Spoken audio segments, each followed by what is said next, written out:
히브리서 11장 1절부터 12절입니다. 오늘 본문의 배경이에입니다. 이제 히브리서는 10장 36절부터 39절에서 언급한 믿음과 인내에 대해서 자세히 설명하고자 합니다. 이를 위해 믿음을 정의한 후 구약에 등장했던 믿음의 형제 자매들을 예로 듭니다. 먼저 창조부터 노아까지 믿음의 모델들을 예로 든 다음 아브라함부터 요셉까지 예를 듭니다. 1절부터 2절입니다. 믿음의 정의. 믿음은 바라는 것들의 확신이요 보이지 않는 것들의 증거입니다. 선조들은 이 믿음으로 살았기 때문에 훌륭한 사람으로 증언되었습니다. 먼저 믿음에 대한 기본적인 의미입니다. 여기서 믿음이란 하나님의 약속에 대한 소망에 뿌리를 두고 있으며 하나님이 맹세하신 약속에 대한 신뢰나 확신이라고 말할 수 있습니다. 여기서 바라는 것들이란 개인적인 소원이나 욕망을 말하는 게 아니라 앞서 언급한 영원한 구원, 하나님의 나라를 의미합니다. 이러한 확신은 보이지 않는 것들, 즉 현재 보이지 않는 것들을 입증하는 결과를 가져오기에 증거가 됩니다. 한마디로 말해서 믿음은 보이지 않는 것들이 이루어지게 만든다는 의미입니다.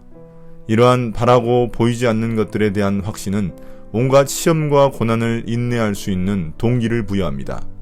믿음은 인내를 낳고 인내는 믿음을 입증해주는 증거가 되기 때문입니다. 선조들, 즉 구약의 인물들은 모두 이러한 믿음으로 인해 하나님께 훌륭한 사람으로 인정받았습니다. 3절부터 7절입니다. 창조부터 노아까지. 믿음으로 우리는 세상이 하나님의 말씀으로 지어졌다는 것을 깨닫습니다. 보이는 것은 나타나 있는 것에서 된 것이 아닙니다. 믿음으로 아벨은 가인보다 더 나은 제물을 하나님께 드렸습니다. 이런 제물을 드림으로써 그는 의인이라는 증언을 받았으니 하나님께서 그의 예물에 대하여 증언하여 주신 것입니다. 그는 죽었지만 이 믿음으로 말미암아 아직도 말하고 있습니다. 믿음으로 에녹은 죽지 않고 하늘로 옮겨갔습니다. 하나님께서 그를 옮기셨으므로 우리는 그를 찾을 수 없었습니다. 옮겨가기 전에 그는 하나님을 기쁘게 해드렸다는 증언을 받은 것입니다. 믿음이 없이는 하나님을 기쁘게 해드릴 수 없습니다.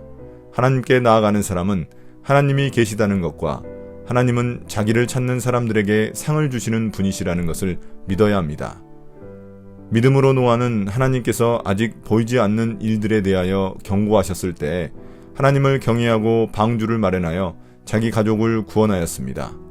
이 믿음을 통하여 그는 세상을 단죄하고 믿음을 따라 얻는 의를 물려받는 상속자가 되었습니다. 히브리서는 먼저 모든 세상이 하나님의 말씀으로 창조되었다는 점을 강조합니다. 이 점을 볼 때 현재 보이는 피조물들은 눈에 보이지 않는 하나님의 말씀으로 만들어진 것으로서 믿음의 성격과 같습니다. 이제 첫 번째 믿음의 모델로 아벨을 제시합니다. 창세기에서 하나님이 가인의 제물은 받지 않으시고 아벨의 제물만 받으셨는데 그 이유가 나타나 있지 않았습니다. 그러나 히브리서는 그 이유를 믿음에서 찾습니다. 아벨은 믿음으로 제물을 드렸기에 의인으로 인정받은 것입니다. 이러한 아벨의 믿음은 그가 죽었지만 지금도 하나님의 말씀으로 우리에게 증언하고 있습니다. 두 번째 믿음의 모델은 에녹입니다. 에녹은 죽지 않고 하늘에 올라간 인물입니다. 히브리서는 그가 죽지 않고 하나님이 하늘로 데려가신 이유를 그의 믿음 때문이라고 말합니다. 믿음으로 하나님께 인정받았기에 그가 죽지 않고 하늘로 올라갔다는 것입니다. 이처럼 믿음이 하나님을 기쁘시게 합니다. 그 믿음이란 하나님이 계시다는 것과 하나님을 찾는 사람들에게 상을 주신다는 것입니다. 다음으로 노아를 믿음의 모델로 내세웁니다. 노아는 아직 눈에 보이지 않는 일인 홍수 심판에 대해 주님의 경고를 받았을 때 이를 무시하지 않고 순종하여 방주를 마련했습니다. 이를 통해 가족이 구원을 받았고 그는 믿음에 따른 의의 상속자가 되었습니다. 이러한 그의 믿음은 세상을 정죄하여 심판을 받게 하는 역할을 하였습니다. 8절부터 12절입니다. 아브라함과 사라의 믿음. 믿음으로 아브라함은 부르심을 받았을 때 순종하고 장차 자기 몫으로 받을 땅을 향해 나갔습니다. 그런데 그는 어디로 가는지를 알지 못했지만 떠난 것입니다. 믿음으로 그는 약속하신 땅에서 타국에 몸붙여 사는 나그네처럼 거류하였으며 같은 약속을 함께 물려받을 이삭과 야곱과 함께 장막에서 살았습니다. 그는 하나님께서 설계하시고 세우실 튼튼한 기초를 가진 도시를 바랐던 것입니다. 믿음으로 사라는 나이가 지나서 수태할 수 없는 몸이었는데도 임신할 능력을 얻었습니다. 그가 약속하신 분을 신실하신 분으로 생각했기 때문입니다. 그래서 죽은 사람이나 다름없는 한 사람에게서 하늘의 별과 같이 많고 바닷가의 모래와 같이 셀 수 없는 많은 자손이 태어나게 되었습니다. 아브라함의 믿음은 두 가지 약속에서 드러납니다. 첫째, 땅에 대한 약속이고 둘째, 자손에 대한 약속입니다. 아브라함은 하나님의 부르심을 받았을 때 어디로 갈지 알지 못했지만 순종하여 자신이 장차 받을 땅을 향해 나아갔습니다. 그의 믿음은 하나님이 약속하신 땅이 마침내 주어질 것을 확신하며 순종한 것입니다. 그러나 그는 이러한 약속의 땅 가나안에 도착했지만 여전히 나그네처럼 잠시 머무를 뿐이었습니다. 그의 후손인 이삭과 야곱도 마찬가지로 장막에서 잠시 머무는 나그네와 같았습니다. 이는 하나님의 궁극적 약속이 눈에 보이는 가나안 땅 그 자체가 아니라 영원한 구원임을 의미합니다.